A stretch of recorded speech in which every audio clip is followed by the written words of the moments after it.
Definition తెలుసుకోండి నాగబాబు గారు.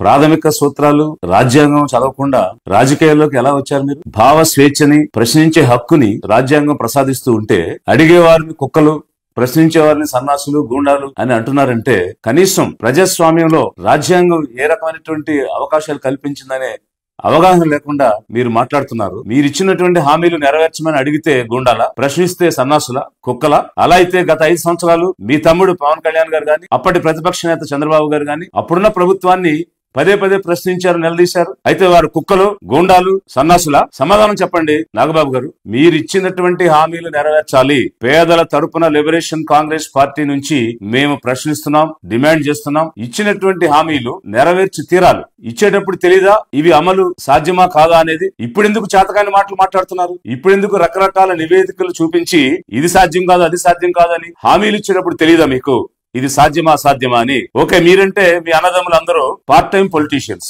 మీకు అవగాహన లేకపోవచ్చు. రాష్ట్ర బడ్జెట్ ఎంత, యాన్యువల్ ఫైనాన్షియల్ స్టేట్మెంట్ అంటే ఏమిటి, revenue receipts, capital expenditure, fiscal deficit. Chandrababu Naidu గారు 40 సంవత్సరాల ఇండస్ట్రీ కదా, వారికి తెలియదా? MA ఎకనామిక్స్ చేశారు, వారికి అన్ని తెలుసు. అన్ని తెలిసి మీరు చేస్తామని హామీ ఇస్తే పేదలు నమ్మారు. 15,000 ఒక్కొక్క పిల్లవాడికి చదువుకునే బిడ్డకి ఇస్తామంటే నిజమనుకుని ఓటేశారు. ఒక్కొక్క మహిళకు నెలకు 1,500 ఇస్తామంటే నిజమనుకుని ఓటేశారు. ఒక్కొక్క నిరుద్యోగికి 3,000 రూపాయలు వృత్తిని ఇస్తామంటే నిజమనుకుని ఓటేశారు. ఒక్కొక్క రైతుకి సంవత్సరానికి 20,000 ఇస్తామంటే నిజమనుకుని ఓటేశారు. ఈ విధంగా పేదలందరూ నమ్మి ఓట్లు వేస్తే ఈ రోజు సాకులు చెప్తున్నారేంటి? ఇది లేదు, అది లేదని ఇప్పుడు మాట్లాడుతున్నారేంటి? అంటే అప్పుడు మీకు అనుకూలంగా ఉన్న మీడియాను వాడుకుని ఓదరగొట్టి ఉన్నది లేనట్టు, లేనిది ఉన్నట్టు చిత్రీకరించి పేదల్ని మభ్యపెట్టి మోసం చేసి అధికారం కైవసం చేసుకోవడానికి హామీలు ఇచ్చారా, లేక నిజాయితీతో పేదలకు అండగా ఉండాలని హామీ ఇచ్చారా?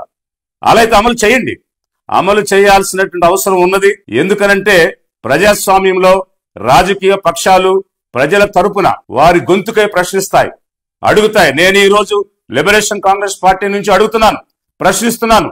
మాట ఇచ్చిన నైతిక విలువ మీలో ఉంటే ఇచ్చిన హామీలు నెరవేర్చండి. 6 నెలలైంది, 8 నెలలైంది, చేతగాని మాటలు మానేసి హామీలు నెరవేర్చడం ప్రారంభించండి. ఇచ్చిన మాట నిలబెట్టుకోండి అని ఎన్ని రూములు కావాలో అర్థం చేసుకోండి. ఆయన అక్రమాస్తుల విలువ మన రాష్ట్ర బడ్జెట్ 2 లక్షల కోట్లను దాటిపోయింది. సరే, అన్నిటికన్నా సిగ్గుపడాల్సిన విషయం ఏంటంటే ఈ పెద్దిరెడ్డి రామచంద్రరెడ్డి అనే వ్యక్తి దాదాపు 2 లక్షల పైగా ఓట్లు వేసి గెలిపిస్తే శాసనసభకు వచ్చి నీ ప్రజల తరఫున నీ గొంతు వినిపించడానికి ధైర్యం చాలా. నీకు ఎమ్మెల్యే పదవి ఎందుకు? అర్జెంటుగా రాజీనామా చేయాలని మేమందరం డిమాండ్ చేస్తున్నాం. మీకే కాదు, మీ వైసీపీలో 11 మంది ఎమ్మెల్యేలు ఇంక్లూడింగ్ మీ నాయకుడు జగన్ రెడ్డి కూడా గెలిచి ఎందుకు మీరు శాసనసభకు రాలేకపోతున్నారు? ఎందుకు మీ వాయిస్ వినిపించలేకపోతున్నారు? భయం. అంటే మీరు అధికారంలో 150 సీట్లు వచ్చినప్పుడు నోటికి వచ్చినట్టు బిహేవ్ చేశారు, ప్రజల జీవితాలతో ఆడుకున్నారు. ఇక్కడ ఎవరిని అతని బాధితులు ఇక్కడ ఇంకా ఉన్నారు. టైం లేక వాళ్ళతో మాట్లాడే అవకాశం మాకు లేదు, మాట్లాడించే అవకాశం రాలా. మీకు సిగ్గు, అభిమానం, ధైర్యం ఉంటే వచ్చి మీ గొంతు శాసనసభలో వినిపించండి. యూట్యూబర్లతోటి యూట్యూబ్లోను తర్వాత న్యూస్ ఛానల్స్లో మాట్లాడటం కాదు. ఇంక్లూడింగ్ జగన్ రెడ్డికి చెప్తున్నాం, వచ్చి నీ వాయిస్ శాసనసభలో వినిపించు. ఏమన్నా అంటే మాకు మైక్ ఇవ్వట్లేదు, మాకు మైక్ ఇవ్వలేదు. అరే మీరు వచ్చి మాట్లాడండి, ఆ మైక్ ఇస్తారు, అప్పుడుగా తెలుస్తుంది. అది రావడానికి, అది వచ్చి అసలు శాసనసభ చుట్టుపక్కల రావడానికి మీకు ధైర్యం సరిపోట్లా.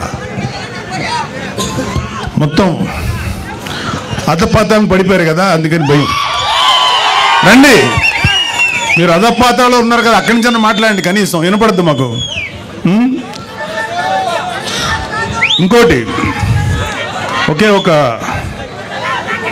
వైసీపీ నాయకులు ఇంక్లూడింగ్ పెద్దిరెడ్డి రామచంద్రారెడ్డి ఎవరెవరి ఆస్తులైతే అడ్డగోలుగా కబ్జా చేశారో ఇవన్నీ కూడా బయటకు తీస్తాం. చాలామంది మన కార్యకర్తలు, కూటమి కార్యకర్తలందరికీ ఒక అసంతృప్తి ఉంది, వీళ్ళ మీద ఎవరి మీద చర్య తీసుకోలేదని. అందరి మీద చక్కగా చర్య తీసుకుంటాం. వచ్చి 8 నెలలు అయింది. ముందు ఈ 8 నెలలు 1 ఇయర్లో ప్రజల సంక్షేమం ముఖ్యం, వీళ్ళ మీద పగ తీర్చుకోవడం ముఖ్యం కాదు. అయితే వీళ్ళ యొక్క క్రైమ్ని ముందు చెప్పడం కంటే కూడా ప్రజల వెల్ఫేర్ కోసం ముందు వచ్చాం కాబట్టి ముందు ఆ జాగ్రత్తలు తీసుకుంటున్నాం. ఈవెంచువల్గా జగన్ రెడ్డితో సహా, పెద్దిరెడ్డి రామచంద్రారెడ్డితో సహా అందరి మీద, మన కాకినాడ ద్వారంపూడితో సహా ప్రతి వాళ్ళ మీద చర్యలు తీసుకుంటాం. ఎవ్వడు లా నుంచి తప్పించుకోలేడు, చట్టం నుంచి ఎవ్వడు తప్పించుకోలేడు. ప్రతి వాడిని మెడబెట్టి లోపల తోస్తాం. అది గుర్తుపెట్టుకోండి.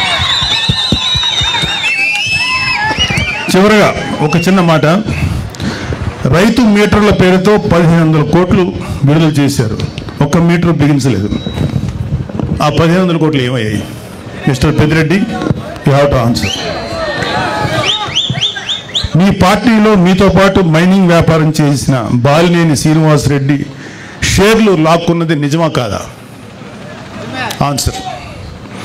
గతంలో మీరు లిక్కర్ వ్యాపారంలో రాజ్ కసిరెడ్డితో కలిసి 50-50 షేర్ బిజినెస్ చేసింది నిజమా కాదా? మీ కుమారుడు మిథున్ రెడ్డి కుటుంబ సభ్యుల మీద అడ్డగోలు బ్రాండ్లతో మద్యం మాఫియా నడిపింది మీరు, నిజమా కాదా? ఎన్నికల సమయంలో ప్రజలను భయభ్రాంతులకు గురి చేసి అక్రమంగా గెలిచిన మీరు ఈరోజు నియోజకవర్గంలో అడుగు పెట్టాలంటే భయపడిపోయే స్థితిలో ఉన్నారు, నిజమా కాదా? ధైర్యంగా వచ్చి శాసనసభలో మాట్లాడండి. మేము మాట్లాడే మాటలు. ఆయన ఈ మధ్యన మొన్న ఒక మీటింగ్లో అన్నాడు, నెక్స్ట్ మళ్ళీ మేము వచ్చేసేసి జగన్ రెడ్డిని సీఎం చేసుకుంటాం. మా మీద ఎవరెవరైతే మా మీద దౌర్జన్యం చేశారు, వీళ్ళ మీద దౌర్జన్యం చేశామంట. వీళ్ళు చేసిన ఏదో పనులని బయట పెట్టి దాని గురించి మాట్లాడితే దౌర్జన్యంలా ఉంది. ఎవరెవరు చేస్తారో అందరి మీద తిరిగి మేము రిటార్చ్ ఇస్తాం, తిరిగి పగ తెచ్చుకుంటాం అన్నారు. అరే, అది రావడానికి ఇంకా 4 సంవత్సరాల 7 నెలలు, ఎలక్షన్ రావడానికి. మళ్ళీ వచ్చే ఎలక్షన్లో మీరు గెలవడానికి ఛాన్స్ లేదు కదా. ఇప్పుడు 11 వచ్చినాయి. 11లో ఈసారి సింగిల్ డిజిట్కి పడిపోవద్దని గ్యారంటీ ఏంటి? మీరేమన్నా రామరాజ్యాన్ని నడిపారా? మీరేమన్నా మహానుభావులుగా పరిపాలించారా? వెయిట్.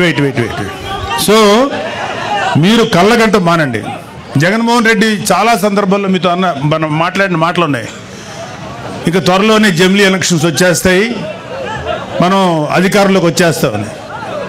ఇంత ఇల్యూషన్ అంటే ఒక రకమైన మానసిక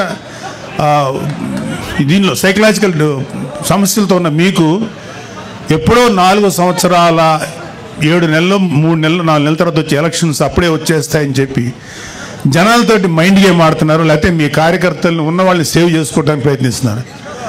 అరే, మీ పార్టీలో ఎంతమంది ఉంటారో ఇంకా తెలియదురా, అందరూ వచ్చేస్తున్నారు. చాలామంది బయటకు వచ్చేసారు. మీరు రైట్ హ్యాండ్ అని పేరు పెట్టిన విజయసాయిరెడ్డి బయటకు వచ్చాడు. మిగతా వాళ్ళు రావడం పెద్ద లెక్కేం కాదు. 22 లక్షల మంది ప్రజలు 11 మంది ఎమ్మెల్యేలు ఎన్నుకుంటే ఆ 22-25 లక్షల ప్రజల గొంతుకుని శాసనసభలో వినిపించలేని మీరు